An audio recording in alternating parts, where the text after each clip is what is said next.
Welcome back to this channel for practice problems for actuarial exams. Let me remind you that I use the smarturl.it redirect service. So here, for example, if you go to smarturl.it/Jedi, you will find information about me. If you go to smarturl.it/actuary, you will find information about the actuarial program at Illinois State University.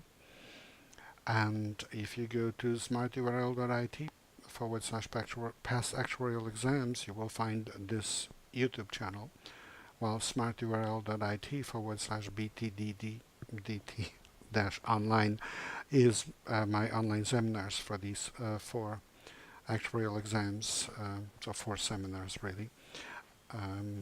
I would like to remind you that I use this BTDT acronym for been there, done that. This is what you need to be able to say when you look at an actuarial exam problem during the exam. You need to know what to do immediately because you have done a lot of problems like that. And you have done really hard problems, so you're not surprised by anything. So this is material that used to be on Exam FM, but was moved to Exam MFE effective in 2017.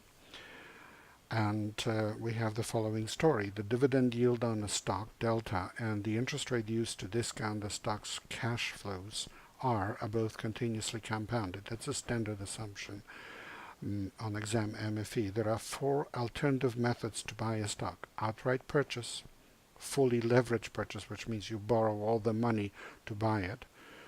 Prepaid forward contract, where you pay now but receive the stock later. And forward contract, where you agree to buy it later and you pay for it later.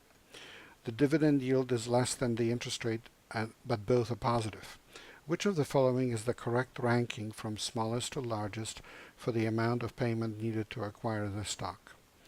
Note, in establishing your ranking, you should calculate each payment amount at the exact time of payment, so that for any methods that have payment times in the future, you do not need to discount these payments back to time 0 when comparing amounts. And here are the 5 possible rankings we need to decide about. So 5 possible answer choices.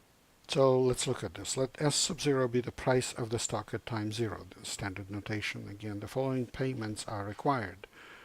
For outright purchase, you pay at time 0 with the amount of payment equal to S sub 0. Fully leveraged purchase, payment at time t with the amount of payment equal to, well, you borrowed S sub 0, now you need to pay it back with interest. So that amount accumulated with interest to the time of payment. Prepaid forward contract, payment at time 0 with the amount of payment equal to prepaid forward price of the stock. So the price of the stock without any dividends payable between now and the time when you receive the stock.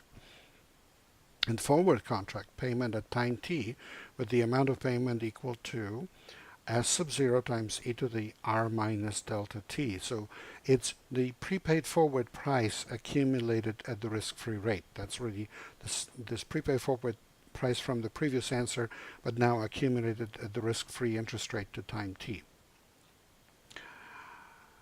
This is the forward spot parity formula that tells you that that's the case.